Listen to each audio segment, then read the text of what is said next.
سأصليه سقر وما أدراك ما سقر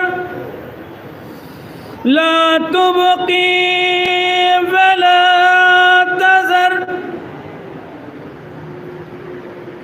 لواة للبشر عليها تسعة عشر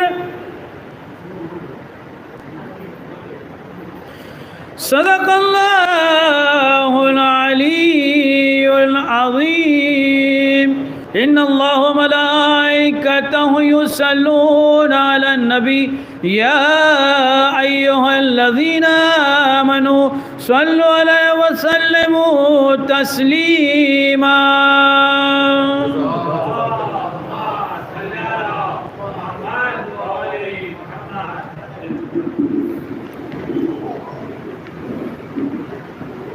جو اکرام بھائی تشریف فرمائے ان سے محترمانہ التماس ہے کہ اندر مسجد فرش اعظم پر تشریف لے آئیں.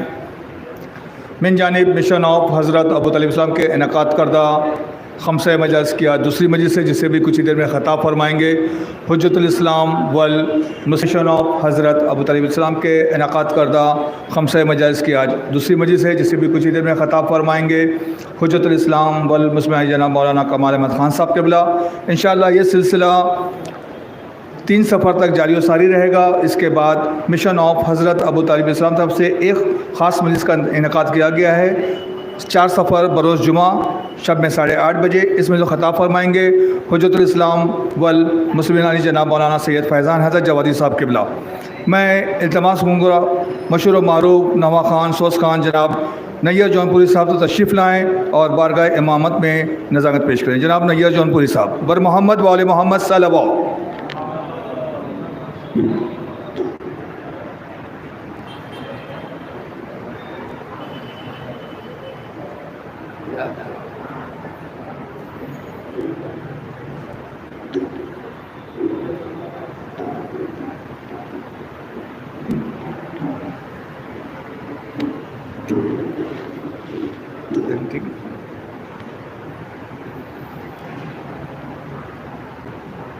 ایک سلوات پڑھ لیجیے محمد عالم.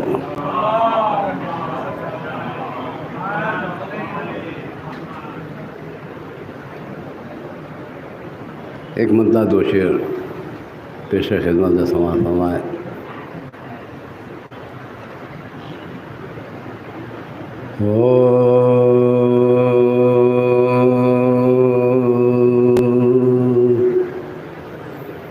علی کی ذات میں کیا دیکھا کیا نظر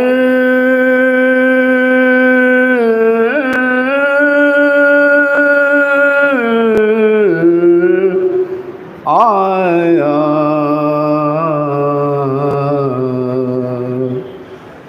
علی کی ذات میں کیا دیکھا کیا نظر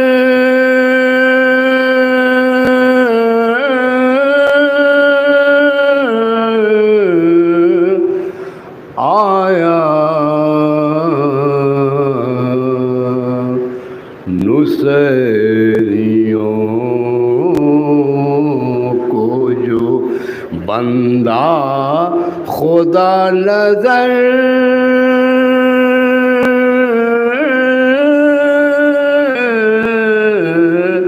آیا.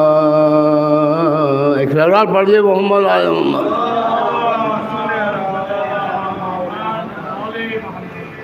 نصیریوں کو جو بندہ خدا نظر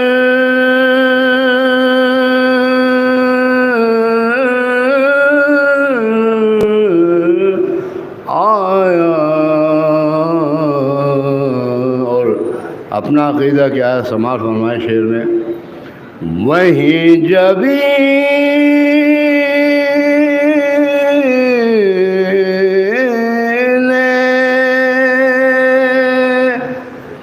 عقیدت نے کر لیا سجدہ،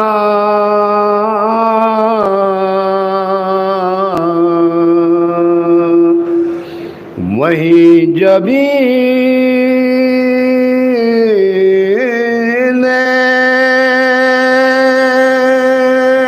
عقیدت نے کر لیا سجدہ، علی کا نقش۔ ایک سوال پڑھ دیا محمد آدم۔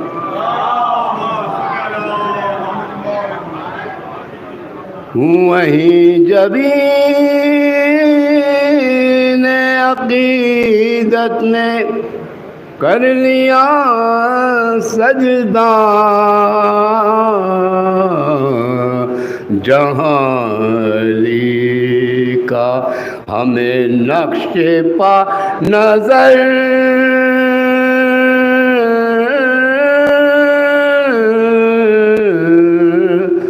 آیا،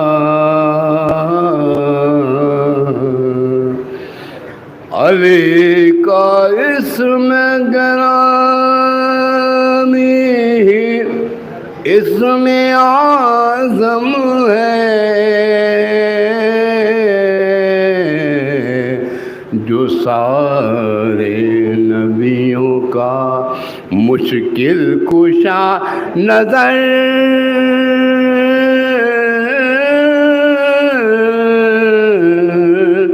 آیا،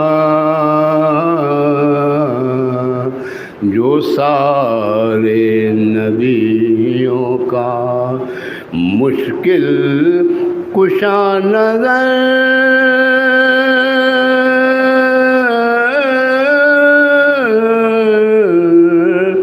آیا، علی کی داد۔ ایک سوال پڑھ دیے محمد آیا۔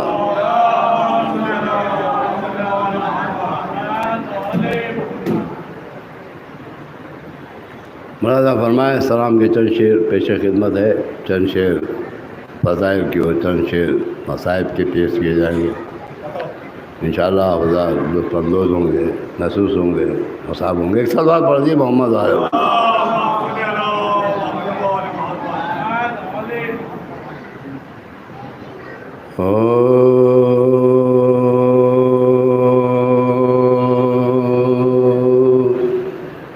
سینے پہ داغ ماتم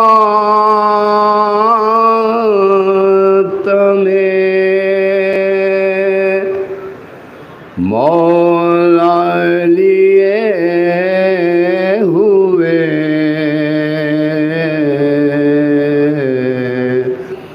سینے پہ داغ ماتم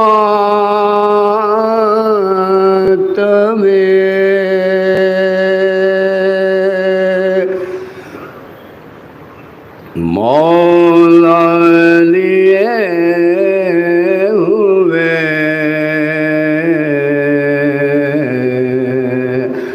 ہم جائیں گے لحد میں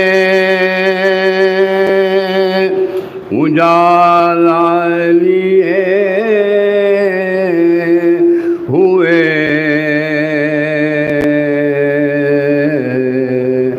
ہم جائیں گے لحد میں اجالا لیے ہوئے،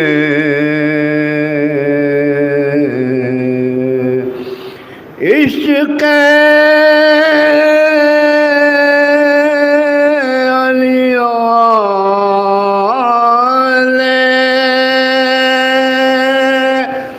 علی کی پڑھو نماز،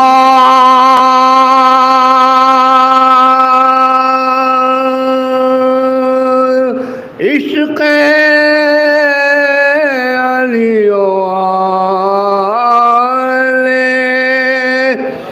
علی کی پڑھو نماز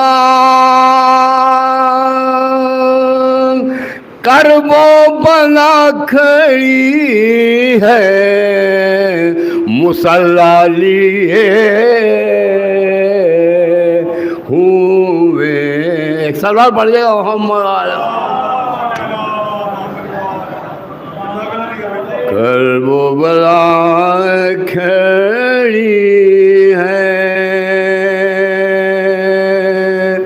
مصلی لیے ہوئے.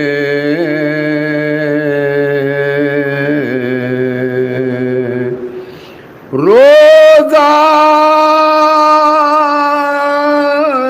نماز اشک عزا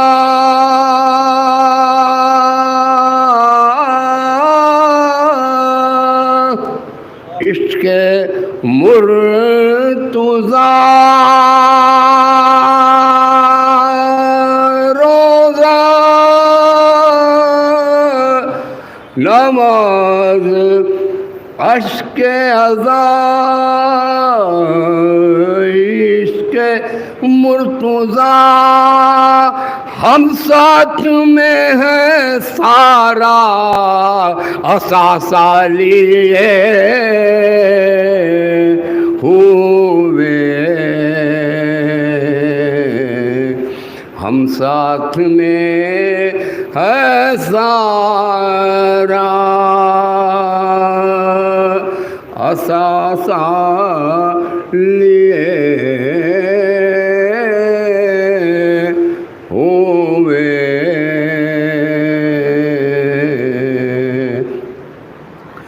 دین رسول اپنی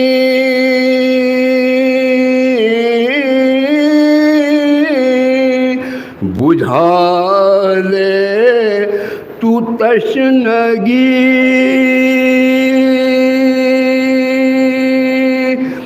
دین رسول اپنی بجھا لے تو تشنگی. غازی کھڑا ہے چلو میں دریا لیے ہوئے. ایک سلوات پڑھ دیے محمد آیا.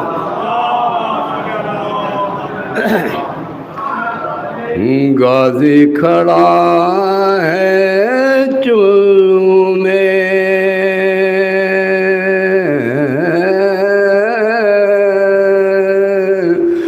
دریا لیے ہوئے.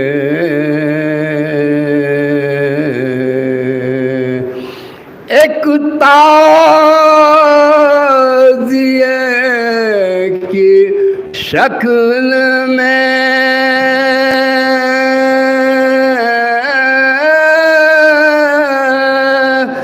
اللہ کی قسم ایک تعزیے کی شکل میں اللہ کی قسم ہم دوش پہ ہیں کعبے کا قبلہ لیے ہوئے. ہم دوش پہ ہیں کعبے کا قبلہ لیے ہوئے. آخری شعر فضائل کا پیش خدمت ہے انشاءاللہ. آپ حضرات ہنسوں گے. صلوات پڑھ دیے محمد علیہ.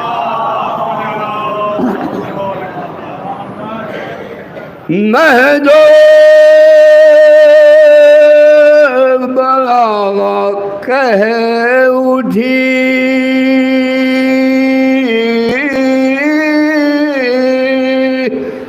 خطبے کو دیکھ کر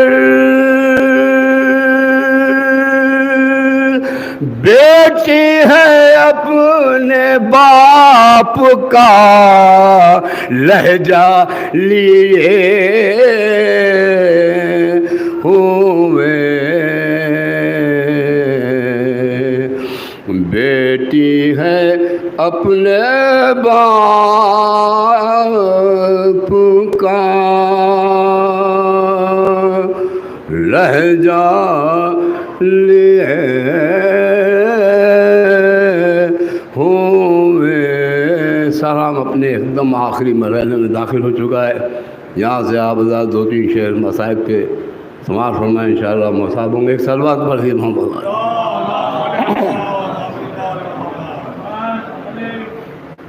بیٹی ہے اپنے باپ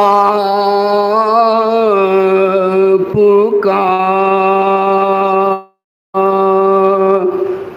لہجہ لیے ہوئے، اور برچھی تو ہے کھینچ لی،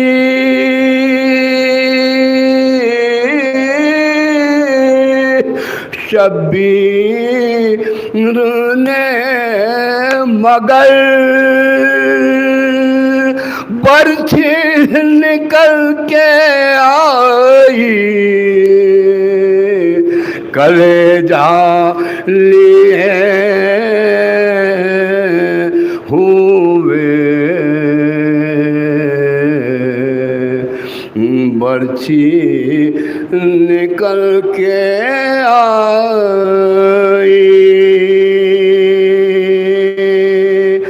کلیجہ لیے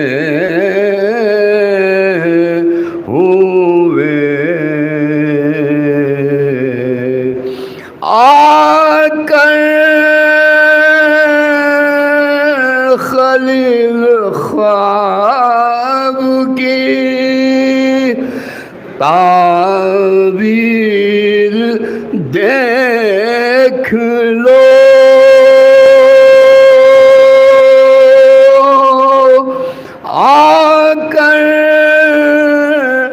خلیل خواب کی تعبیر دیکھ لو، بابا کھڑے ہیں بیٹے کا لاشا لیے ہوئے، بابا کھڑے ہیں ہاتھ میں دریا پہ خون ہائے،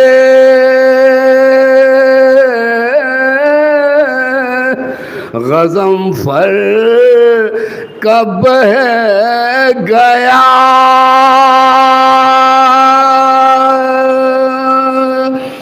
دریا پہ خون ہائے، غضنفر کا بہہ گیا، در پہ سکینہ بیٹھی ہے کوزہ لیے ہوئے، در پہ سکینہ بیٹھی ہے کوزہ لیے ہوئے، ہم جائیں گے لحد میں اجالا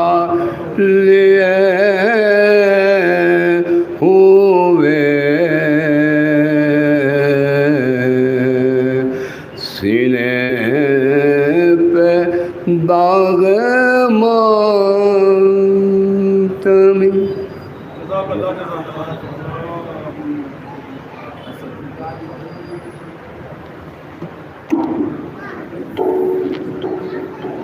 یہ تھے جناب نیر جونپوری صاحب جو اپنی پردرد آواز میں بارگاہ مولا میں نظرانگت پیش کر رہے تھے.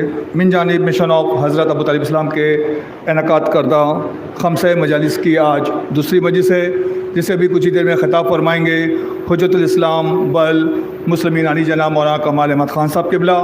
انشاءاللہ یہ سلسلہ 3 سفر تک جاری و ساری رہے گا. اس کے بعد مشن آف حضرت ابو طالب صاحب کی طرف سے ایک اور مجلس کا انعقاد کیا گیا ہے بروز جمعہ 4 سفر، جسے خطاب فرمائیں گے حجت الاسلام بل مسلمین علی جناب مولانا فیضان حضرت جوادی صاحب قبلہ. کیونکہ چاند 30 کا ہوا ہے، اس کی وجہ سے ایک مجلس اس میں بڑھ گئی ہے. وہ اس مجلس خطاب فرمائیں گے فیضان حضرت جوادی صاحب قبلہ. غم کا علاج اس کے سوا اور کچھ نہیں، غم کا علاج اس کے سوا اور کچھ نہیں، خاک شفا ہے میری دوا اور کچھ نہیں. غربت کی تیز دھوپ سے بچنے کے سوا، غربت کی تیز دھوپ سے بچنے کے سوا پڑھتے رہو حدیث قصہ اور کچھ نہیں، پڑھتے رہو حدیث قصہ اور کچھ نہیں. مال ختیجہ ضرب علی سجدہ حسین، مال ختیجہ ضرب علی سجدہ حسین. اسلام میں بس اس کے سوا اور کچھ نہیں، اسلام میں بس اس کے سوا اور کچھ نہیں. گر چاہتے ہو فاطمہ آئیں بہشت سے، گر چاہتے ہو فاطمہ آئیں بہشت سے، گھر میں بچھا دو فرش عزا اور کچھ نہیں، گھر میں بچھا دو فرش عزا اور کچھ نہیں. اس نے کہا دی کی تاریخ پوری لکھ، اس نے کہا دی کی تاریخ پوری لکھ، میں نے فقط حسین لکھا اور کچھ نہیں، میں نے فقط حسین لکھا اور کچھ نہیں. انہی اشعار کے میں آواز دوں گا حجت الاسلام والمسلمین جناب مولانا کمال احمد خان صاحب تشریف لائیں اور مجھے خطاب فرمائیں. بر حبیب خدا خدمت بیا باواز بلند صلوات.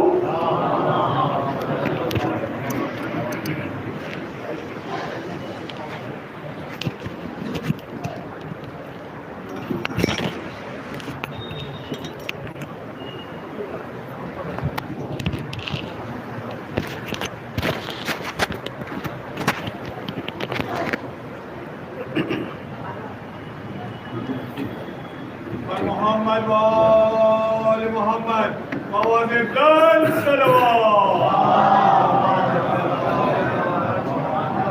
ارے حیدری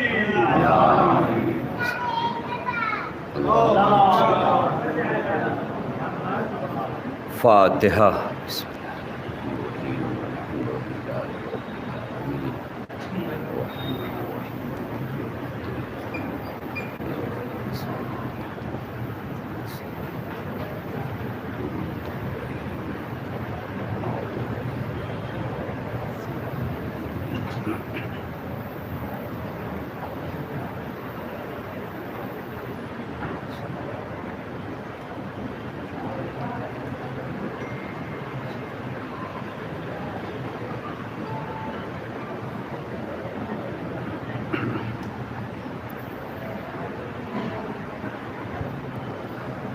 لا حول ولا قوة إلا بالله العلي العظيم. أعوذ بالله من الشيطان اللعين الرجيم. بسم الله الرحمن الرحيم. الحمد لله الذي علا في توحده ودنا في تفرده وجلى في شانه وعظم في أركانه وقهر جميع الخلق بقدوته وبرهانه. ثم الصلاة والسلام على أشرف الأنبياء والمرسلين حبیب الہ العالمین مولا و مولا الثقلین جد الحسن والحسین مولانا ابی القاسم محمد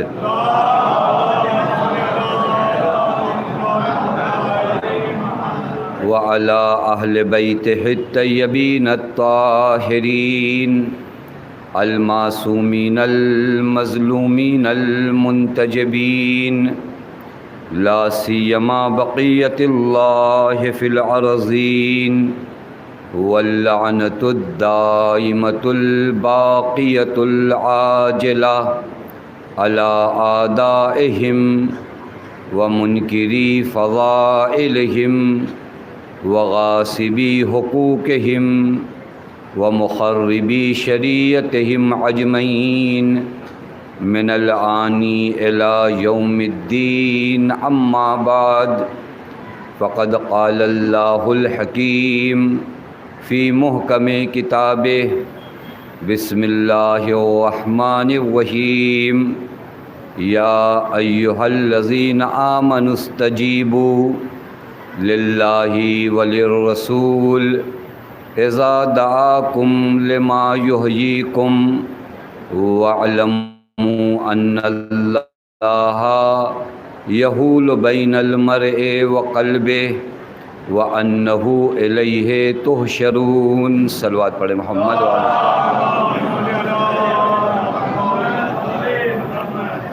پروردگار عالم کا لاکھ لاکھ شکر ہے کہ اس معبود نے ہمیں اور آپ کو بارگاہ اہل بیت علیہم الصلاۃ والسلام میں حاضر ہونے کی توفیق عنایت فرمائی. اس مبارک اور اس مقدس جگہ پر جہاں پر ہمارا حضور بغیر فضل پروردگار عالم کے ممکن نہیں تھا، مگر یہ کہ اللہ تعالیٰ نے ہمیں اور آپ کو نوازا اور ہمیں فرش مجلس تک آنے کی توفیق عنایت فرمائی. میں کل آپ کی خدمت میں عرض کر رہا تھا کہ ایک مورد اگر ہم گفتگو کریں کسی اشک عزا جو عظیم نعمت اللہ تعالیٰ نے ہمیں اور آپ کو عنایت کی ہے، اسی اشک عزا کے آثار و برکات کو آپ کی بارگاہ میں کل بیان کیا تھا. وہ پورا مرحلہ ایک تمہید تھی تاکہ آج سے اس موضوع پر گفتگو کی جائے جسے کم بیان کیا جاتا ہے. وہ یہ کہ ماہ عزا، ایام عزا، ماہ محرم، اس کے اپنے آثار اور برکات ہماری زندگی میں کیا ہیں. یہ ایک بہت ہی اہم گفتگو ہونی چاہیے کہ ایک مدت سے الحمدللہ میں بار بار عرض کروں خدا کا شکر ادا کریے کہ اللہ تعالیٰ نے آپ کو ہمیں نوازا کہ ہم اس فرش مجلس پہ آئے. اور پھر اپنی ماؤں کو بھی سلام کیجئے کہ جنہوں نے بغیر کسی ظاہری تعلیم کے غیر محسوس طریقے سے ہمیں فرش مجلس سے اپنی عفت اور پاکیزگی کے سائے میں پہنچایا ہے، وگرنہ یہاں تک آنا ہر کسی کے ممکن نہیں ہوتا. میں اکثر کہتا ہوں بسا اوقات بعض جوان شیعہ بیٹے اور اولادیں جب کہتی ہیں نا کہ ہمارے ماں باپ نے ہمارے لیے کیا کیا، یہ وہ جملے ہیں جو کبھی گھروں میں سننے کو ملتے ہیں اور کافی تکلیف دہ ہوتے ہیں ماں باپ کے لیے. اگر کوئی باپ پراپرٹی نہیں بنا پایا، کوئی گھر نہیں بنا پایا، کوئی آپ کے لیے بہت کچھ بینک بیلنس نہیں چھوڑ کر گیا، تو اپنی اولاد کو بھی جب اپنی کامیابی بتاتے ہیں نا، یہ عجیب انداز ہے خدا کی قسم.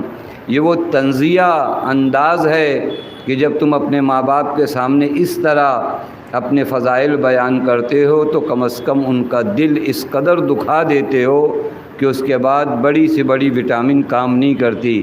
یہ تربیت کا انداز نہیں کہ آپ کمپیئر کر کے تربیت کرو کہ ہمارے ماں باپ نے ہمارے لیے کیا کیا تھا، ہم نے تمہارے لیے یہ کیا اور یہ کیا اور یہ کیا. یہیں پر آ کر بعض جوانوں کے جملے جب آپ سنیے نا تو کہتے کہ ہمارے ماں باپ نے ہمارے لیے کیا کیا. میں کہتا ہوں شاید یہ جملہ کسی کو کہنے کا حق نہیں ہے کائنات میں، لیکن محبان اہل بیت کو تو بالکل یہ جملہ کہنے کا حق نہیں ہے. کیونکہ اگر ماں باپ نے تمہارے لیے کچھ کیا نہیں ہوتا تو تم حسین سے آشنا نہیں ہوتے.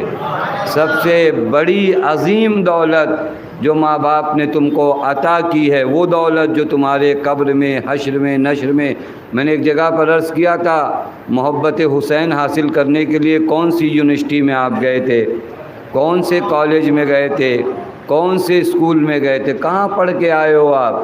یہی ماں کی پاکیزگی، باپ کے دل کی محبت، اور پھر یہ خاص تربیت۔ کبھی کبھی ان ماؤں کو دیکھتے ہیں آپ کتنی سختیوں کے ساتھ مجالس میں شرکت کرتی ہیں، اپنے بچوں کو سنبھالے ہوئے، اپنی رضا سنبھالے ہوئے، اپنی ابا سنبھالے ہوئے، اتنی سختیوں کے ساتھ یہ ماں دو کام کر رہی ہوتی ہے۔ ایک تو خود پڑھ رہی ہوتی ہے محبت حسین کا درس، اور ساتھ پڑھا رہی ہوتی ہے اس بچے کو محبت حسین کا درس۔ تو یہ فرما رہے ہیں، تو الحمدللہ یہ خدا کا شکر ہے کہ یہ محبت ہمارے دل میں ہے۔ لیکن سوال جو اس خمسہ مجالس کا ہے، انشاءاللہ کوشش کروں گا کل کی اس تمہیدی گفتگو کے بعد، میں نے عرض کیا تھا کل وہ تمہیدی گفتگو اس لیے تھی تاکہ سمجھ سکیں جو مبارک اشک ہماری آنکھوں سے بہتے ہیں یہ بہت معجزہ کرتے ہیں، بہت تبدیلی کرتے ہیں، بہت چینجنگ کرتے ہیں۔ بعضوں کو نہیں سمجھ میں آتا، بہت سی چیزیں آپ کائنات میں نہیں سمجھتے، آپ کے نہ سمجھنے سے ان چیزوں کے آثار ختم نہیں ہوتے۔ پتہ نہیں بات میں نہیں سمجھتا یہ سورج مشرق سے کیوں نکلتا ہے، مغرب میں کیوں ڈوبتا ہے، میں نہ سمجھوں تو اس کا مطلب یہ نہیں ہے کہ حکمت موجود نہیں ہے۔ توجہ فرما رہے ہیں، حکمتیں ہیں، میں نہیں سمجھتا یہ اشک اعضا آ کر میرے وجود میں کیا تبدیلی کرتے ہیں، عین ممکن ہے کہ مجھے نہ سمجھ میں آئے۔ اور بسا اوقات بعضوں کا اعتراض بھی ہوتا ہے کہ مولانا کیسی باتیں کرتے ہو، دو اشک اعضا، دو قطرے اشک اتنا سب کچھ بدل سکتے ہیں۔ تو میرے دوستو عزیزو، تم نے ہماری آنکھوں کے آنسو دیکھے، یہ نہیں دیکھا کہ یہ آنسو نکلے کس کے نام پر ہیں۔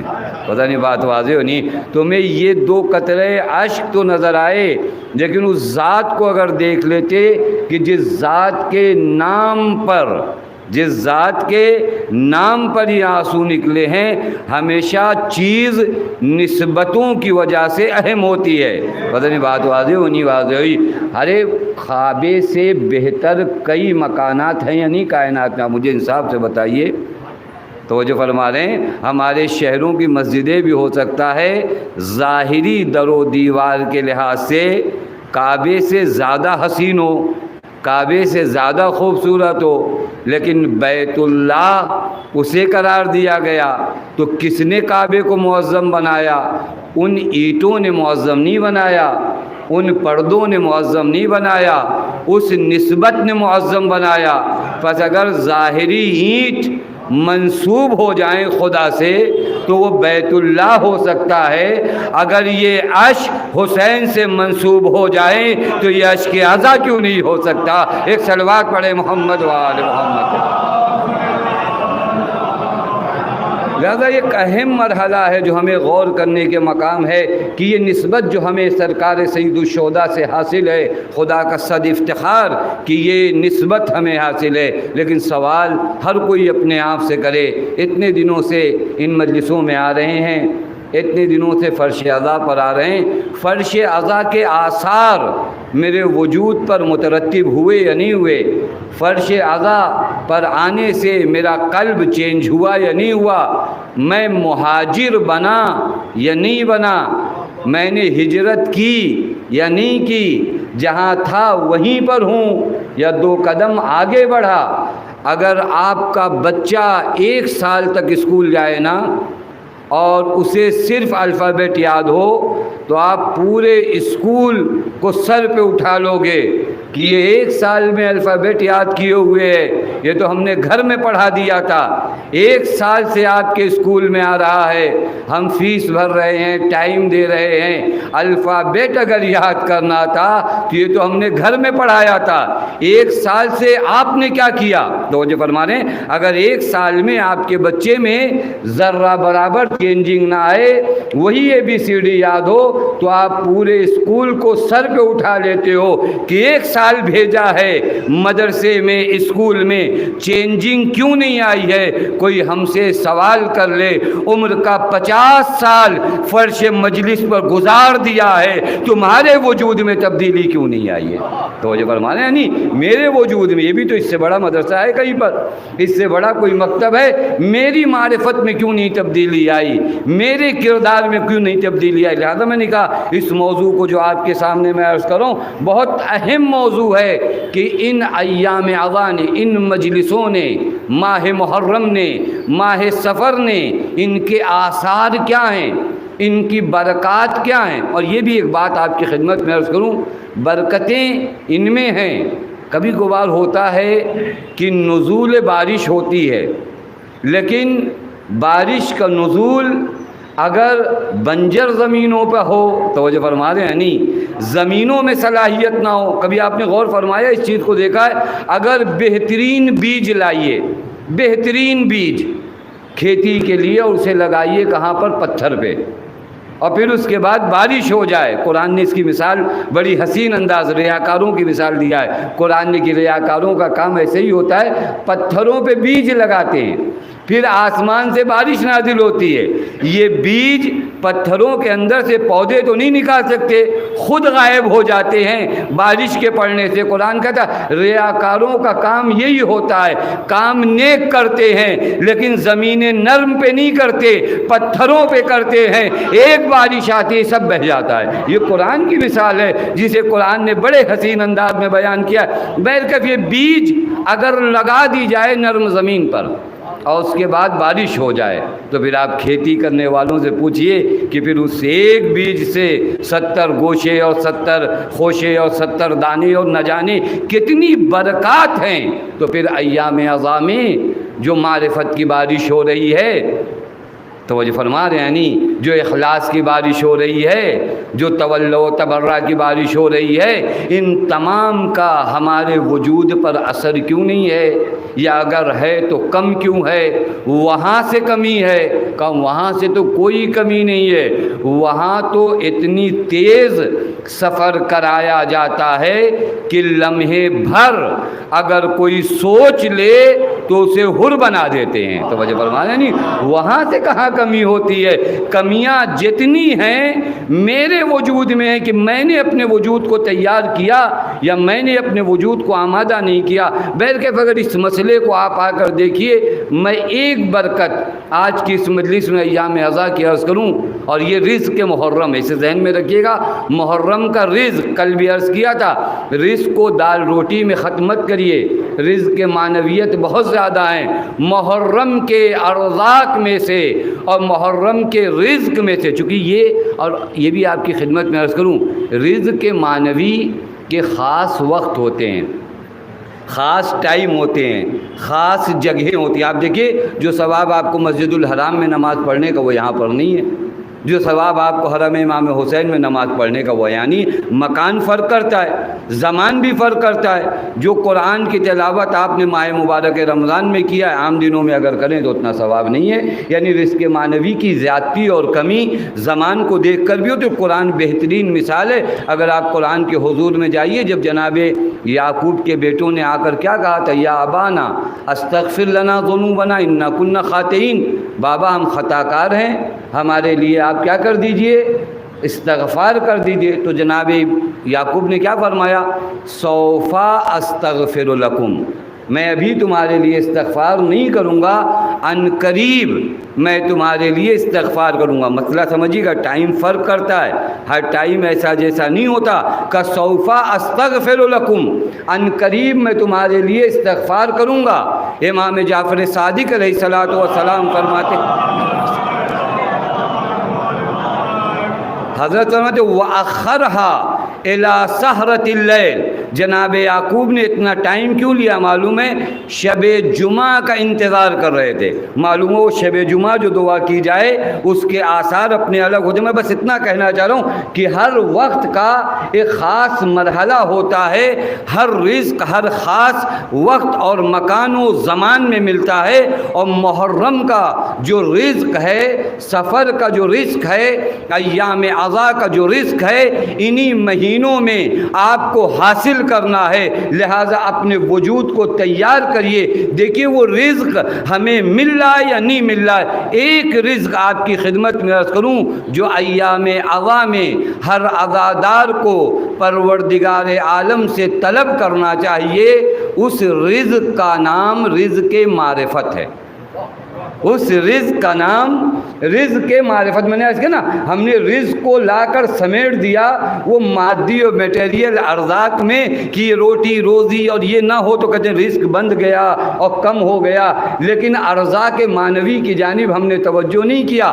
ایک رزق جو محرم میں ہمیں ملنا ہے اور آ رہا ہے، لینے والوں کی کمی ہے۔ توجہ فرما لیں، عطا میں کوئی کمی تھوڑی نہیں ہے۔ ہم کتنا اس رزق کو، میں ایک جملہ کہوں آپ کی خدمت میں، جتنا اپنے آپ کو ہم محدود کرتے ہیں اتنا محروم ہوتے ہیں۔ شاید جملہ میں کہیں اور ہوتا تو نہ کہتا، چونکہ یہاں کا مجمع اہل فہم ہے۔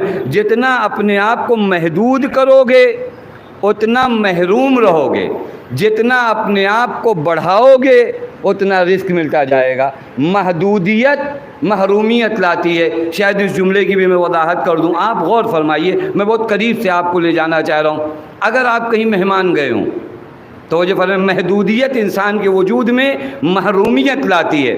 اپنے آپ کو، اور یہ سماج میں چلا، اپنے بیٹے کو، اپنے باپ کو، اپنی ماں کو، اپنے پڑوس کو، یعنی محدود کرتے جا رہے ہیں نا۔ تھوڑا کہیے ان کا بھی خیال رکھو گا، کیوں خیال رکھیں؟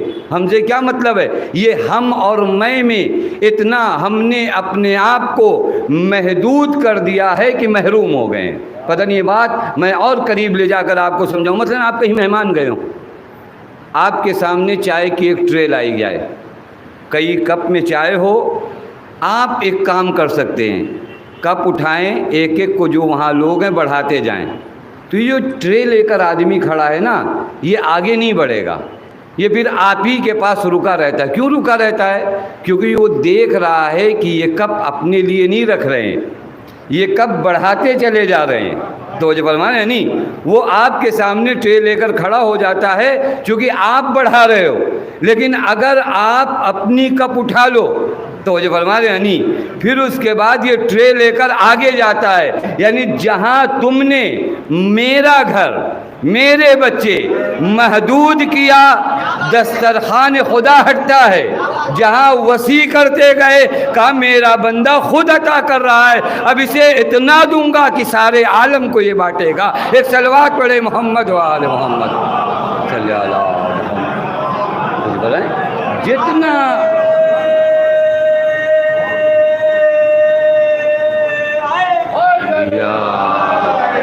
جس قدر آپ نے اپنے آپ کو محدود کیا، محروم ہو جائیں گے۔ یہیں پر رزق میں بھی اگر ہم نے آپ کو محدود کیا تو رزق کے معرفت سے محروم ہو جائیں گے۔ لیکن محدود مت کریے، خدا کی قسم محدود مت کریے، چونکہ جس کشتی میں آئے ہو اس کشتی کا نام سفینۃ النجات ہے۔ اور معصوم فرماتے کلنا سفن النجات و سفینۃ الحسین اوصا و اسرا، ہم سب کشتی نجات ہیں، لیکن ہمارے جد حسین کی کشتی وسعت بھی زیادہ رکھتی ہے، تیز بھی زیادہ چلتی ہے، یعنی گنجائش بھی زیادہ ہے، تیز بھی زیادہ ہے۔ اور کائنات دیکھ لے اس کشتی کی گنجائش کو کہ ابھی پورا عالم بیدار نہیں ہوا ہے، لیکن اس کشتی کی گنجائش یہ ہے کروڑوں کو تیزی کے ساتھ راہ بندگی کی جانب لیے جا رہی ہے۔ تو جو فرما رہے ہیں سفن النجا بھی ہے، اوسا بھی ہے، اسرا بھی ہے، لہذا رزق لینے کے لیے تیار ہو جائیے۔ مجلسوں میں آئیے، رزق کے لیے آئیے۔ کیا رزق ملے گا یہاں پر؟ سب سے پہلا رزق جو آپ کو ایام اعضاء میں لینا ہو، چیک کرنا پڑے گا ایام اعضاء کے بعد کہ جب یہ رزق ملا تو اب میری معرفت میں کوئی چینجنگ آئی یا نہیں آئی۔ وہ نماز جو میں پہلے 2 رکعت پڑھتا تھا محرم اور سفر کے بعد، 2 رکعت نماز میں کوئی تبدیلی نہیں آتی، کوئی خضوع نہیں پیدا ہوتا، کوئی خشوع میرے وجود میں نہیں آتا، کوئی قلبی جھکاؤ میرے وجود میں نہیں آتا۔ اس کا مطلب رزق کے معرفت بٹ رہا تھا، میں نے لیا نہیں۔ رزق کے معرفت بٹ رہا تو وہاں سے کمی نہیں ہے نا، کمیاں سب یہیں پر ہے۔ قرآن کی مشہور آیت ہے جو ہمارے یہاں تھوڑا آسانی سے ترجمہ کر کے چلے جاتے ہیں، لَإِن شَكَرْتُمْ لَأَزِيدَنَّكُمْ، تمہیں کیا کرنا ہے رزق لینے کے لیے؟ کرنا کیا ہے؟ شکر ادا کرو۔ اور پھر یہاں کہا جاتا ہے نعمت بڑھا دی جائے گی، نعمت نہیں بڑھائی جائے گی، تمہیں بڑھا دیا جائے گا۔ اگر آپ توجہ فرمائے لَأَزِيدَنَّكُمْ، ہم تمہیں بڑھا دیں گے، یعنی تمہارا وجود جو محدود ہے اس وجود کو وسیع کر دیں گے، اور وجود اگر وسیع ہو جائے تو وہاں سے نزول میں کوئی کمی نہیں ہے، اس وجود میں کمی ہے۔ وگرنہ جب آسمان سے بارش ہوتی ہے تو دریا بھی بھرتا ہے، سمندر بھی بھرتا ہے، پتیلیاں بھی بھرتی ہیں، لیکن وجود جتنا جس کا ہے اسی وجود کے لحاظ سے پر ہوتا ہے۔ وجود بڑھا لو تو آسمان حسین سے اتنی معرفت کی بارش ہوگی کہ دریائے معرفت پر ہو جائے گا۔ فقط اپنا وجود بڑھاتے چلے جائیے کہ یہ وجود بڑھ جائے۔ اب کیسے بڑھے گا یہ وجود؟ اس کا بھی فارمولہ قرآن سے پوچھے، شکر ادا کریے۔ میں نے اسی وجہ سے ہر مجلس میں آپ کی خدمت میں شکر کریے، جب آئیے تو کہ اللہ تیرا شکر ہے۔ جب یہ شکر ادا کرو تو لازیدنکم، ہم کیا کریں؟ تمہارے وجود کو بڑھا دیں گے، تمہارے وجود کی محدودیت کو ختم کر دیں گے۔ خدا کرے کہ انسان کے وجود کی محدودیت ختم ہو۔ جتنا محدودیت ختم ہوگی انسان بڑا ہوتا جائے گا، محدودیت آتی جاتی انسان سمٹتا جاتا ہے۔ لہذا پہلا درس جو آپ کو محرم سے، جو عاشورہ سے، جو ایام عزا سے، جو رزق کے محرم کہا جائے تو معرفت بہت اہم چیز ہے۔ معرفت، پہچان، شناخت۔ کس کو پہچاننا؟ میں عرض کروں گا جہاں تک وقت رہا، کسے پہچان جاؤں کہ یہ رزق معرفت مجھے عطا ہو جائے؟ میں ایک جملہ کہوں آپ کی خدمت میں، ہزاروں سال عبادت کرو معرفت کے بغیر تو ایک سجدے کے لیے اکڑ جاؤ گے۔ پتہ نہیں بات واضح ہوئی نہیں واضح ہوئی؟ بے معرفت عبادت اگر کی جاتی ہے، ایک سجدہ نا 6000 سال، اور مولا فرماتی یہ 6000 سال معلوم نہیں کس دنیا کا دن ہے یا اس عالم آخرت کا جہاں 1000 سال آپ کی دنیا اور وہاں کا ایک دن۔ ایسے 6000 سال عبادت کرنے والا اگر بغیر معرفت کے کرے تو ایک سجدے کے معاملے میں آ کر خدا سے کہہ دیتا انا خیر منہ، کہ میں ان سے بہتر ہوں۔ لیکن اگر معرفت آ جائے تو ابوالفضل العباس سے کہا جائے بھیا خیمے لگا دو تو یہ نہیں کہتے مولا میں علمدار ہوں۔ معرفت اتنی ہے، جانتے جو کام حسین کہے وہی عبادت ہے۔ توجہ فرمایا نہیں؟ اگر معرفت کی منزلوں کو آدمی طے کرنے لگے، معرفت نہ ہو تو انسان بیکار ہے نا۔ اسی لیے قرآن کہتا ہے هل يستوي الأعمى والبصير، کیا تم نے یہ سوچ رکھا ہے کہ آنکھوں والا اور اندھے ایک جیسے؟ یہ قرآن کے الفاظ ہیں، هل يستوي الأعمى والبصير، کیا تم نے یہ سوچا بینا اور نابینا ایک جیسے ہیں؟ اس کے بعد قرآن کہتا ہے ام هل تستوي الظلمات والنور، کیا تم نے یہ سوچ رکھا ہے کہ اندھیرے اور اجالے مساوی ہیں؟ مطلب سمجھ رہے قرآن کہاں لے جانا چاہ رہا ہے؟ یعنی تم نے یہ فرض کر رکھا ہے وہ جن کے پاس معرفت ہے اور جن کے پاس معرفت نہیں ہے وہ دونوں مساوی نہیں، مساوی ہیں۔ جن کے پاس معرفت ہے وہاں چراغ بجھا دیے جاتے ہیں، کوئی جاتا نہیں ہے۔ جہاں معرفت نہ ہو روز روشن میں آتا نہیں ہے۔ ایک صلوات پڑھے محمد و آل محمد۔ اللہم صلی علی محمد۔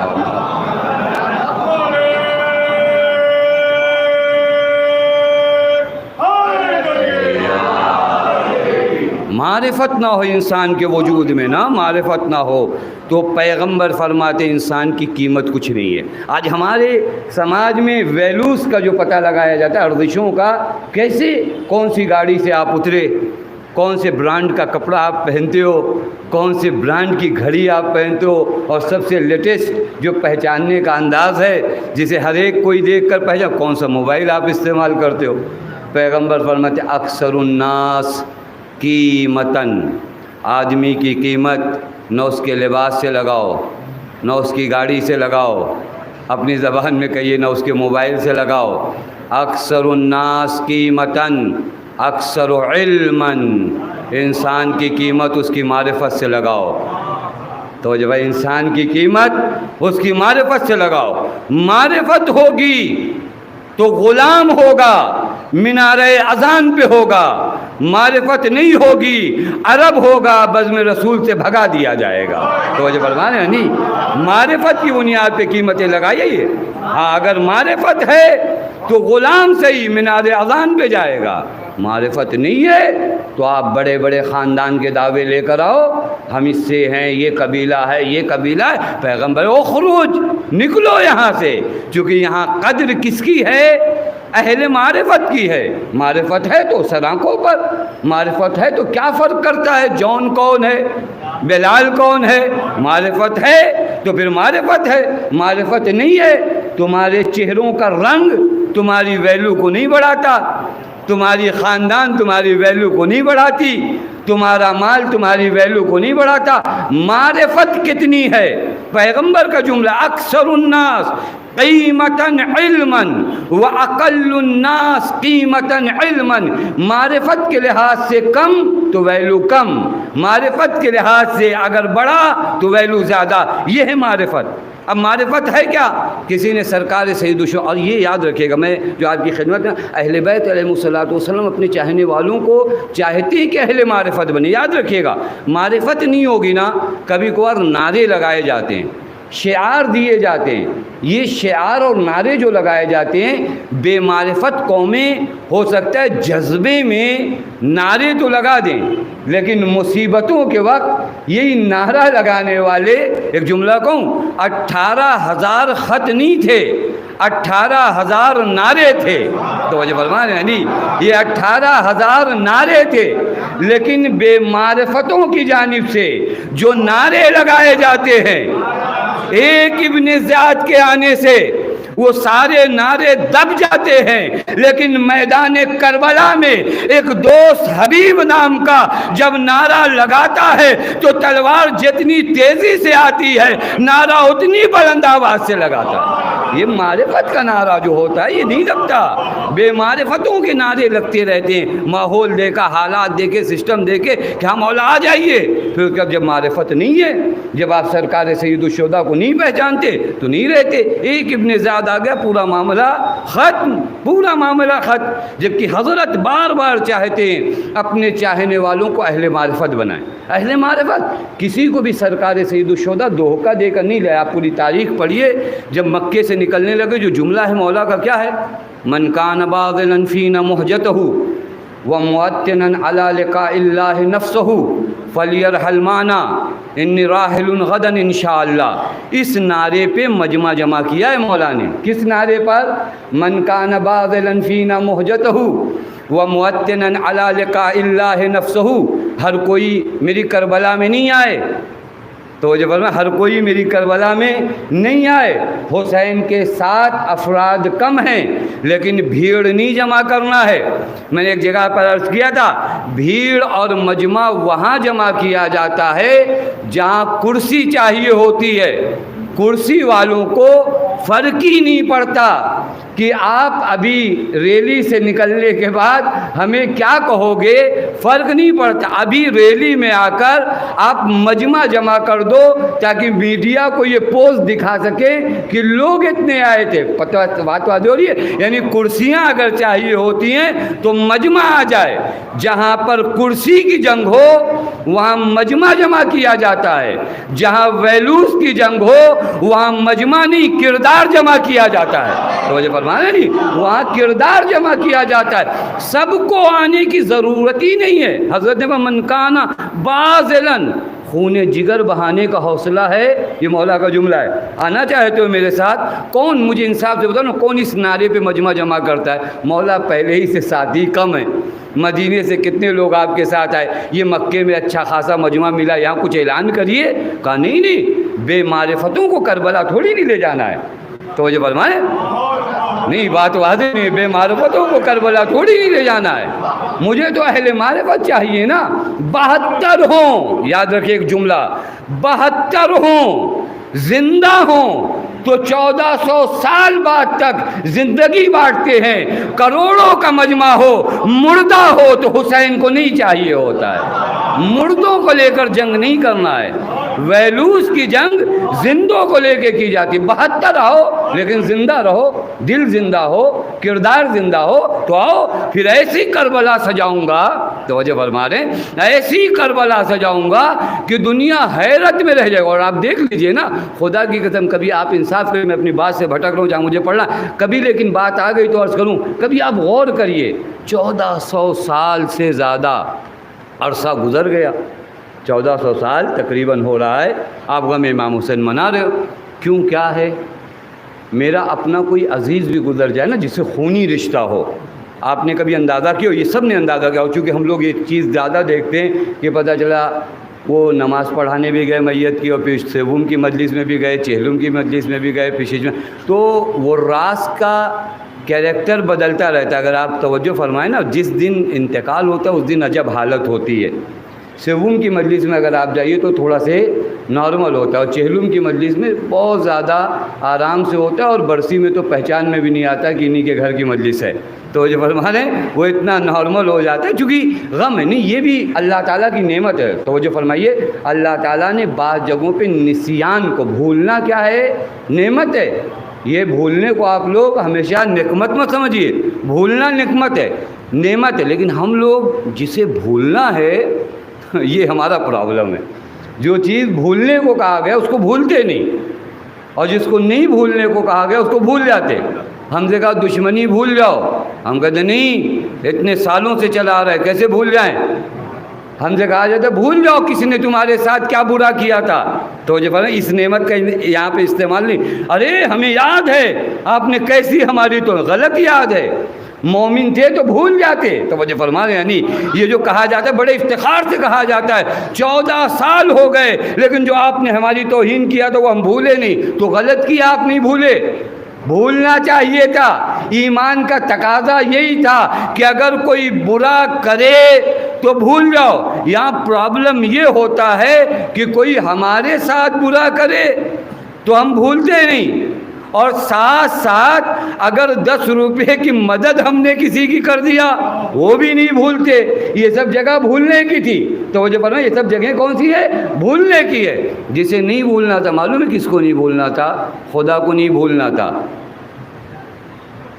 وہ جو جسے نہیں بھولنا تھا وہ کسے نہیں بھولنا تھا, خدا کو نہیں بھولنا تھا. وہاں ہر لمحہ بھول جاتے ہیں. کہاں بھولتے ہیں بتاؤں, بازار میں جس وقت جھوٹ بول رہے ہوتے ہو خدا کو بھول جاتے ہو. گھر میں جب ظلم کر رہے ہوتے ہو تو خدا کو بھول جاتے ہو. جب کسی کو ستا رہے ہوتے ہو تو خدا کو بھول جاتے ہو. اور روایت کا جملہ ہے کہ اگر کوئی مجھے بھول گیا, یہ روایت کا جملہ ہے, اگر کوئی مجھے بھول گیا تو میں اس کے اوپر ایک عذاب ایسا نازل کروں گا کہ وہ اپنے آپ کو بھول جائے گا. کس کو بھول جائے گا, اپنے آپ کو بھول جائے گا. اور خدا کی قسم ہم اپنے آپ کو بھولے ہوئے ہیں. اگر ہمیں اپنا آپ یاد آ جائے, من عین فی عین الی عین, میں آیا کہاں سے تھا, میں ہوں کہاں پر, مجھے جانا کہاں ہے. یہ بھولا ہوا انسان کبھی اس کے در پہ بھٹکتا ہے, کبھی اس کے در پہ بھٹکتا ہے. لیکن جسے یاد ہو میں آیا کہاں سے ہوں, میں ہوں کہاں پر, مجھے جانا کہاں ہے, نہ وہ بازار میں بھولتا ہے, نہ گھر میں بھولتا ہے, نہ پڑوس میں بھولتا ہے. تو جو فرما رہے ہیں نہیں, یہ وہ مرحلہ ہے جو بھولنے کی بات عرض کیا. لیکن اگر آپ غور فرمائیے, اچھا برسی تک آتے آتے آدمی تقریباً یہ غم کا مداو, یہ اللہ نے نعمت رکھی. بس یہ عرض کروں, یہ اللہ نے نعمت رکھی ہے. اور گیا کون تھا, میرے والد, میری والدہ, بہت عزیز, لیکن ہم بھول گئے. لیکن آپ اگر یہاں پر آئیے, کربلا میں معاملہ ایک دم برعکس ہے. ایک غم آپ کب سے سنتے چلے آ رہے ہیں, یہ مصائب آپ کب سے سنتے چلے آ رہے ہیں, کب سے سنا آپ نے. لیکن آپ دیکھیے کبھی کسی سال کسی نے کہا کہ اس سال مجلسیں کم ہوئیں, نہیں, یہ کبھی نہیں سنیں گے. مجلسیں بڑھتی ہے, کم نہیں ہوتی. یہ کون سا معجزہ ہے, یہ خود ذکر امام حسین معجزہ. یہ کیا ہوا اس میں, کہا دیکھو اگر حسین نے نعرہ یہ جو حسین نے لگایا ہے اس میں غور کر لیتے تو سمجھ جاتے کہ یہ جو مجمع جمع کیا حسین نے, اپنے نام پر مجمع نہیں جمع کیا, مجمع جمع کیا ہے ملاقات خدا کے نام پر. توجہ فرما رہے ہیں، یعنی یہ جملہ توجہ فرمائیے گا، موطنا علی لقاء اللہ نفسا، کون ہے تم میں سے جو خدا سے ملاقات کا جذبہ رکھتا ہے وہ میرے ساتھ آئے۔ یہ نعرہ خود بتاتا ہے ہر دور میں خدا کے بندے ہوں گے، ملاقات خدا کا جذبہ ہوگا۔ یہی نعرہ کربلا کا جیسے سن 61 ہجری میں تھا ویسے ہی 1444 ہجری میں ہے کہ خون جگر بہا سکتے ہو، ملاقات خدا کا جذبہ ہے تو کربلا ہو۔ کربلا مجمع کی محتاج نہیں ہے، مجمع اگر معتبر بننا چاہتا ہے تو کربلا کا محتاج ہے۔ تو جو فرما رہے کربلا محتاج ہے۔ آواز بلند صلوات۔ اللہم صلی کربلا مجمع کی محتاج، یہ مجمع اگر معتبر بننا چاہتا ہے یہ کربلا کا محتاج ہے۔ لہذا معرفت کے ساتھ گویا اگر یہاں آنا ہے معرفت کا درس لے جاؤ۔ معرفت کے بعد ہوتا کیا معلوم ہے؟ حضرت سے خود حضرت نے اپنے چاہنے والوں کو، میں وقت نہیں رہے گا لیکن جلدی سے آپ کی خدمت میں عرض کروں، حضرت نے اپنے چاہنے والوں کو معرفت کی جانب اکسایا ہے، تشویق دلائی ہے، معرفت حاصل کرو۔ مولا کے حضور میں ایک شخص آیا، آنے کے بعد اس نے کہا مولا مقروض ہوں۔ سرکار سید الشہداء کی بارگاہ میں آنے کے بعد اس نے کہا حضرت میں مقروض ہوں، آپ میرا قرض ادا کر دیجئے۔ اب دیکھیں ان کے گھر کی تو عطا یہ ہے کہ بہانہ تو کوئی نہیں آپ سے سوال جواب کریں گے، تو اگر عطا کرتے ہیں تو دروازے کے پیچھے سے جا کر عطا کرتے ہیں تاکہ سائل کے چہرے کی ندامت کو نہ دیکھ سکیں۔ توجہ فرما رہے ہیں، یہ کریموں کا انداز ہوتا ہے دینے کا کہ سامنے والے کی عزت، چونکہ اللہ تعالیٰ نے انسان کو مکرم بنایا ہے تو اس کی تکریم کو جو ہے آپ پامال نہ کرو۔ لیکن حضرت نے معلوم ہے کیا کیا؟ حضرت نے فرمایا کہ میں تمہاری مدد ضرور کروں گا لیکن تم میرے کچھ سوالوں کا جواب دو۔ اب یہ دیکھیے چونکہ حضرت جانتے ہیں یہ اہل معرفت میں سے ہے، اس کی زبان سے کچھ نکلوا کر امت تک پیغام دینا ہے۔ حضرت نے فرمایا کہ میرے سوالوں کا جو ہے کہ مولا آپ سوال کرو گے میں جواب دوں گا، یہ کیسے ممکن؟ حضرت نے فرمایا نہیں، میرے نانا نے فرمایا الاحسان بقدر المعرفہ، احسان اتنا ہی جتنا انسان کی معرفت ہو، میں دیکھوں تو تمہاری معرفت کیا ہے۔ پھر حضرت نے جو سوال کیے بڑے حسین سوال کیے، حضرت نے کہا کہ اچھا یہ بتاؤ اس دنیا میں سب سے قیمتی چیز کیا ہے؟ اس دنیا میں سب سے قیمتی چیز کیا ہے؟ اس نے کہا مولا سب سے قیمتی چیز ایمان ہے، کہ انسان خدا پہ ایمان رکھے، رسول پر ایمان رکھے، اہل بیت رسول پہ ایمان رکھے۔ حضرت نے فرمایا اچھا یہ بتاؤ کہ اگر انسان نجات، دیکھیں معرفت کو، اگر انسان نجات حاصل کرنا چاہتا ہے تو کیا کرے؟ ہو جائے گا مولا توکل کرے، یہی نجات کا راستہ بس اتنا ہی ہے کہ خدا پر انسان توکل کرے۔ پھر حضرت نے فرمایا یہ سوال بہت عجیب ہے۔ حضرت نے فرمایا کہ اچھا یہ بتاؤ انسان کی زینت کیا ہے؟ دیکھیں حضرت در سے معرفت دیتے چلے جا رہے ہیں۔ حضرت نے فرمایا اچھا یہ بتاؤ انسان کی زینت کیا ہے؟ کہ مولا انسان اگر فقیر ہے تو فقیر کی زینت کا نام صبر ہے۔ فقیر کی زینت یہ نہیں کہ ہاتھوں کو پھیلا دے، تو وہ جو فرما رہے ہیں میں جو آپ کی خدمت میں عرض کر رہا ہوں، ہاتھ پھیلانا فقیر کی زینت نہیں ہے، فقیر کی زینت کا نام صبر ہے۔ مولا نے فرمایا کہ اگر مالدار ہو تو اس کی زینت کیا ہے؟ کہ مولا مالدار کی زینت کا نام عطا ہے، جود ہے، سخا ہے۔ آپ دیکھیں اسلام نے کیسے ملایا ہے، اگر فقیر ہو تو صبر کرو، مالدار ہو تو عطا کرو، تاکہ فقیر بھوکا بھی نہ رہے، حرمتیں بھی پامال نہ ہوں۔ تو جو فرما رہے ہیں یہ اسلام کی نزاکتیں ہیں۔ آواز بلند 14 معصوم صلوات۔ اللہم صلی اللہ، جو نزاکتیں ہیں جو اسلام نے بیان فرمائی، اس کے بعد حضرت نے ہم جیسے لوگوں کے لیے کہا کہ اگر عالم ہو تو اس کی زینت کیا ہے؟ اگر عالم ہو تو عالم کی زینت کیا؟ اس نے کہا مولا عالم کی زینت کا نام حلم ہے۔ عالم کی زینت کا نام کیا ہے؟ حلم۔ حلم یعنی کیا؟ جہاں آپ کو غصہ بہت آ رہا ہو وہاں آپ کنٹرول کرو۔ ہم کو برداشت نہیں ہوتا، یہ آپ کی کمزوری ہے، اس کو اعلان مت کرو۔ تو وہ جو فرما رہے ہیں نہیں، یہ ایک انسان کی کمزوری ہے کہ اگر اس سے غصہ دلایا جائے، غصہ آ جائے، غصہ آنا ہنر نہیں ہے۔ جہاں پر غصہ آپ کو آ رہا ہے وہاں کنٹرول کر لو، تو اس کا نام حلم ہے۔ مرحوم سید کاشف الغطا رضوان اللہ تعالیٰ علیہ اپنی مسجد میں خمس بانٹ رہے تھے، بانٹ دیا، ختم ہو گیا، نماز کے لیے کھڑے ہو گئے، دوران نماز ایک سید والد ہوئے، مغرب کی نماز ختم ہوئی تھی، انہوں نے کہا لائیے میرا حق لائیے، انہوں نے فرمایا میں بانٹ چکا ہوں، تقسیم ہو چکا، کچھ نہیں بچا۔ تاریخ میں ملتا ہے انہوں نے سید کاشف الغطا کے اوپر تھوک دیا۔ آپ انصاف سے بتائیے، اگر ہم جیسے جاہل ہوں تو ہم کیا کریں؟ کہاں کاشف الغطا، کہاں اس قدر توہین۔ کہتے ہیں اپنی ردا اٹھائے، ردا اٹھانے کے بعد مومنین کے پاس لے گئے، کہا جس کو مجھ سے جتنی محبت ہے اس ردا میں پیسہ ڈال دے تاکہ سید کی محبت میں مدد کر سکوں۔ تو یہ فرما رہے ہیں عالم کی زینت کا نام کیا ہے؟ علم ہے۔ لہذا حضرت چاہ رہے ہیں کہ معرفت بڑھے، کیوں معلوم ہے؟ ایک جملہ کہوں اور آپ کی زحمت تمام کروں۔ معرفت اگر بڑھ جائے اور اگر قوم با معرفت بن جائے تو سخت حالات میں یہ قوم بدلتی نہیں ہے۔ بات واضح ہو رہی ہے؟ معرفت اگر آ جائے، بغیر معرفت کے ہو سکتا ہے جوش میں چلو گے، لیکن تھوڑا سی مصیبت آئی بدل گئے۔ لیکن اگر معرفت آ جائے، ایک واقعہ فقط آپ کو قرآن سے بتاؤں، جہاں معرفت آ جانے کے بعد آدمی چینج نہیں ہوا۔ آپ سب کو واقعہ یاد ہے، لیکن میں لحن قرآن بتاؤں کہ قرآن نے اس داستان کو کس انداز میں، وہ جادوگروں کو جب جمع کیا گیا تو آپ کو یاد ہے، جادوگروں کو جمع کیا گیا جناب موسیٰ کو ذلیل و رسوا کرنے کے لیے۔ یہ ہر قوم اور ہر دور کے فرعونوں کا دلی تمنا یہ ہوتی ہے کہ وقت کے موسیٰ کو اپنے اسلحوں سے ذلیل کرے، لیکن یہ بھول جاتے ہیں کہ ہر دور میں موسیٰ کے ساتھ ان کا خدا ہوتا ہے۔ پتہ نہیں بات واضح ہو نہیں بھائی؟ یہ بھول جاتے ہیں کہ موسیٰ کو ذلیل کرنے چلے ہو، خدائے موسیٰ کو بھول گئے۔ تو جو فرما رہے ہیں لہذا وہاں نہ جانے کہاں سے جادوگر لائے گئے کہ موسیٰ کو رسوا کرنا۔ پورا واقعہ آپ کو یاد ہے، جب وہ سانپ بنا اور عصا ڈالا، اس کو قرآن نے بڑی حسین منظر میں نقل ہے۔ قرآن نے کہا وَلْقِ مَا فِي يَمِينِكَ، موسیٰ جو تمہارے ہاتھ میں ہے اسے زمین پر ڈال دو۔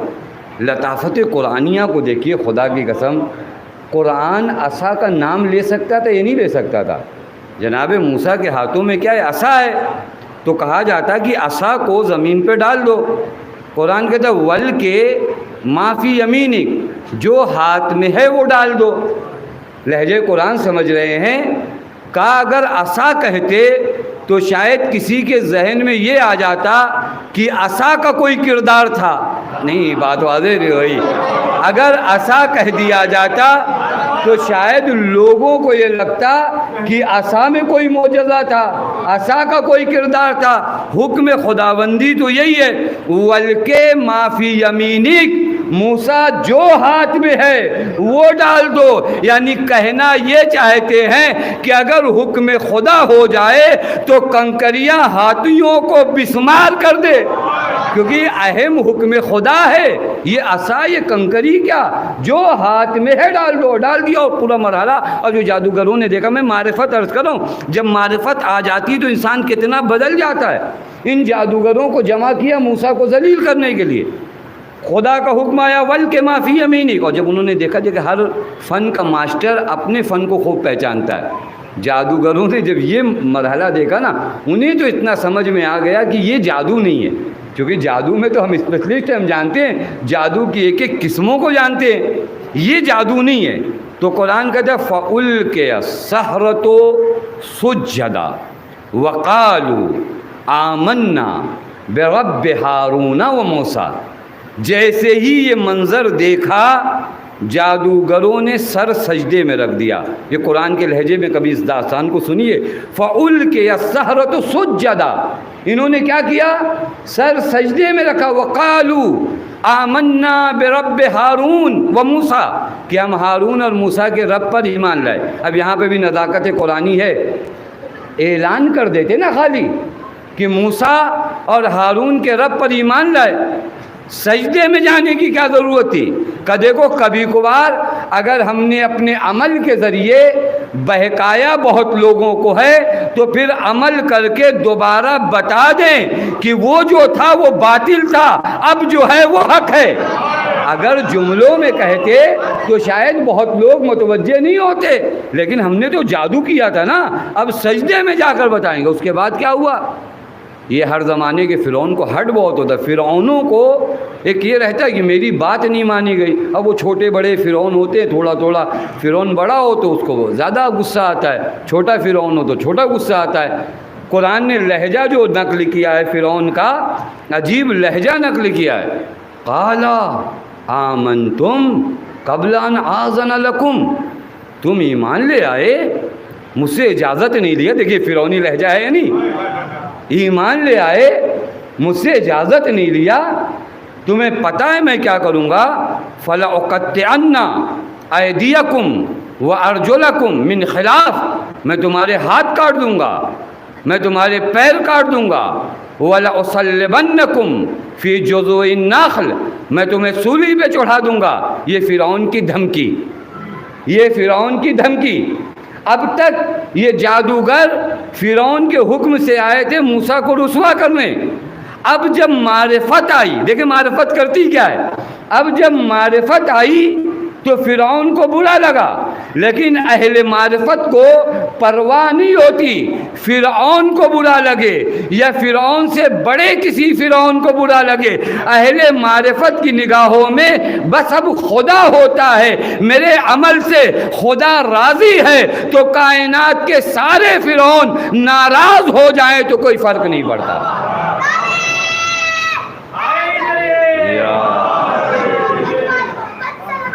اللہم صلی اللہ، اگر فرعون ناراض ہو جائے اب دھمکیوں کا اثر نہیں پڑتا۔ معرفت نہ ہو تو ابن زیاد فقط آ کر اعلان کر دے کہ وہ لشکر آ رہا ہے۔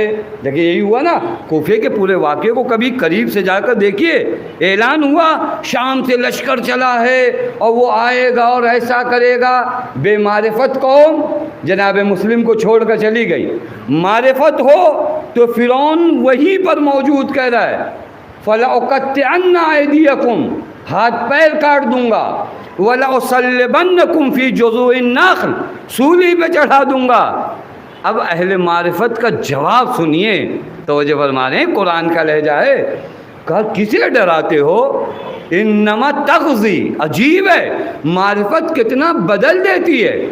اب تک فرعون کی عزت کا سبب بن کر آئے تھے، اب جب معرفت آئی تو نہ فرعون کا پیسہ انہیں اپنی جانب کھینچ پا رہا ہے، نہ دھمکیاں ڈرا پا رہی ہیں، بلکہ فرعون کو فرعون کی اوقات بتانے لگے کہ تو فرعون ہے تو سن لے، تیرے بس کی بات کیا ہے۔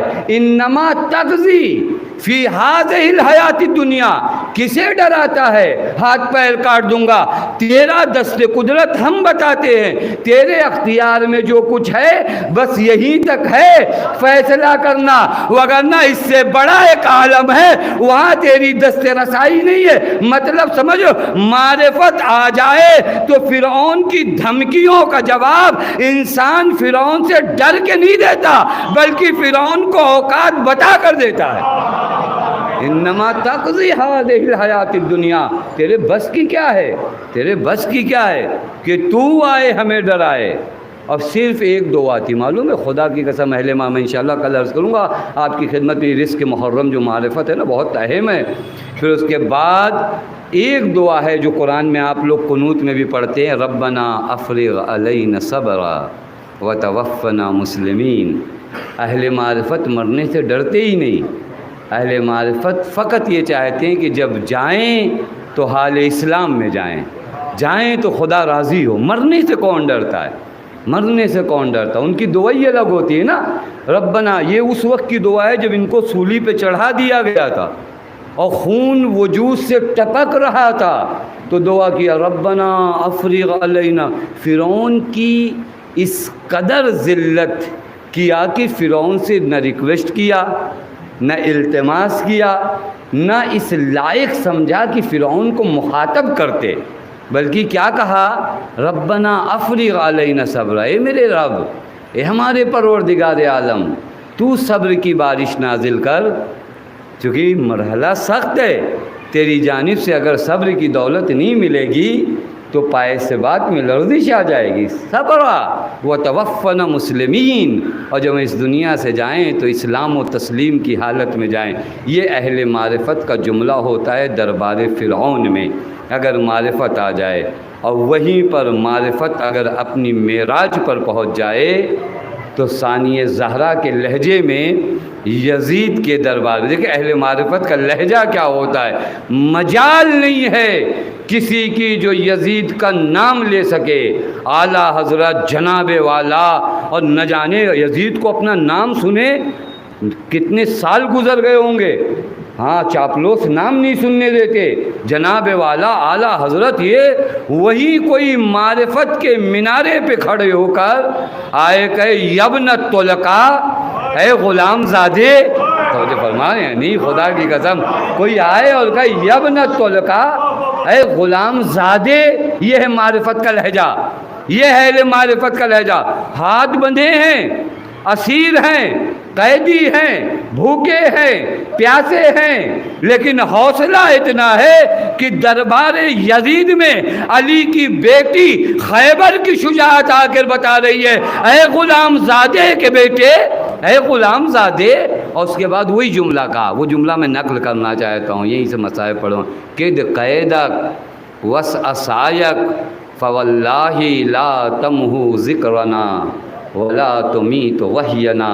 یزید ہاتھوں میں رسیاں بندھی ہیں ہمارے، تو کیا سمجھتا ہے؟ دیکھیے تو وجہ اہل معرفت کیسی بشارت دے کر جاتے. خدا کی قسم عالم غیر معلمہ کے علاوہ کوئی یہ جملہ ادا ہی نہیں کر سکتا. دربار میں آ کر جہاں تنہائی ہو، اسارت ہو، یہ ہو، اس کے بعد فرماتی یزید کو للکار کر قد قیدک، جو بن پڑے کر لے، وسعسایک، جتنی طاقت ہو تیرے پاس لگا دے. یعنی جتنی تلواریں ہوں، جتنے پیسے ہوں، جتنے افراد ہوں، سب کو لے آ. یہ کون کہہ سکتا ہے خدا کی قسم؟ قد قیدک وسعسایک فواللہ لا تمہو ذکرنا ولا تمیت وحینا. تو یہ چاہتا ہے کربلا میں میرے بھائی کو شہید کر کے ہم اہل بیت کا ذکر ختم کر دے گا؟ فواللہ لا تمہو ذکرنا ولا تمیت وحینا، ہمارا ذکر ختم نہیں ہوگا. اے بی بی، یزید کے دربار میں جو للکار کر جملہ آپ نے ادا کیا تھا، آج کربلا سے لے کر وہ کروڑوں کا مجمع آپ کی اسی آواز کو کہتا ہے واللہ ما ننسى حسینا، زینب ہم تمہارے حسین کو بھولیں گے نہیں. یہ وہی جملہ ہے، یہ وہی جملہ ہے، دہراتا ہے آدمی. ہم بھول نہیں سکتے یا زہرا ما ننسى حسینا. یہ اہل معرفت ہے، یہ ان کے پائے سے بات میں لرزش نہیں آتی ہے خدا کی قدم. اور پھر بیوی فرماتی ہیں غم بڑا ہے عزیزو، غم بڑا سخت ہے. وہ تو زینب کی معرفت ہے. اور میں نے کل ایک جملہ ایک جگہ پر عرض کیا تھا، یہ وہ مقام ہے جہاں صبر نہیں ہوتا. لیکن سرکار سید الشہداء نے ایک جملہ کہا تھا یا اختہ اصبری، بہن زینب اب اس کے بعد صبر کرنا. یہ جملہ بہت بڑا ہے، پورے مصائب کے لیے آپ غور کرنا نا. یا اختہ اصبری، زینب صبر کرنا. چونکہ حسین سارے منظر کو جانتے ہیں نا، مرحلے بڑے سخت آئیں گے. میری بہن زینب تمہیں صبر کرنا پڑے گا. کہاں سے گزرو گی؟ جہاں میرا پامال لاشا ہوگا. نہیں، یہ اس جملے کے آپ حس کریے، احساس کرو نا خدا کی قسم. زینب کون ہے، حسین کون ہے، اس محبت کو سمجھو، پھر اس مرحلے پر آ کر رو. زینب حسین کے وجود پر ایک خراش نہیں دیکھ سکتی ہے. اللہ اسی زینب کی آنکھوں کے سامنے بھائی کا لاشا پامال ہے.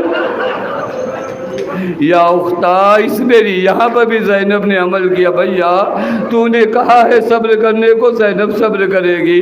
ارباب ازا زینب نے کہا صبر کیا معلوم ہے؟ جب بے کجاوا اونٹ لائے گئے جب بے کجاوا اونٹ لائے گئے، سیدانیہ ہے، نامحرموں کا مجمع ہے، وہاں پر بھی زینب نے صبر کیا۔ آسان نہیں ہے، آپ سب اہل غیرت ہونا، کہیں پر اگر مجمع کھڑا ہو اور ہمارے گھر کی عورتوں کو وہاں سے گزرنا ہونا، خدا کی قسم دل یہ چاہتا یہ مجمع ہٹ جائے تاکہ ہمارے گھر کی نوامیس وہاں سے گزر جائے۔ اللہ کہا ہمارے گھر کی نوامیس، کہا علی کی وہ بیٹی جو پیغمبر کی زیارت کو جاتی تھی تو 3 معصوم ساتھ جاتے تھے، لیکن زینب نے وہاں پر بھی صبر کیا، وہاں پر بھی صبر کیا، وہاں پر بھی صبر کیا۔ اور زینب کے صبر کی انتہا کیا ہے معلوم ہے؟ دربار ابن زیاد میں آ گئی۔ اللہ بس عزیزو، اس سے زیادہ مصائب نہیں پڑھوں گا، شاید اس مصائب کی انتہا کو آپ درک کر سکو۔ کہاں شرابی کا دربار، کہاں علی کی بیٹی، کہاں کوفے کا بازار، کہاں زہرا کی لاڈلی۔ اللہ اللہ، دربار ابن زیاد میں جب زینب داخل ہوئی نا، کہ من هذه المتکبرہ، یہ کون بی بی ہے جو اس روب و جلال کے ساتھ آتی ہے؟ ابن زیاد نے دیکھا کہ کچھ بیویوں نے زینب کو گھیرا ہے اور زینب انہی کے سائے میں چل رہی ہے۔ کہ من هذه المتکبرہ، کون ہے یہ بی بی جو اس روب و جلال کے ساتھ آتی ہے؟ اللہ کسی نے کہا یہ علی کی بیٹی زینب ہے۔ عجب نہیں، زینب نے سر حسین کی جانب دیکھا، بھیا دیکھ رہے ہو دربار ہے، تیری بہن کا تعارف کر۔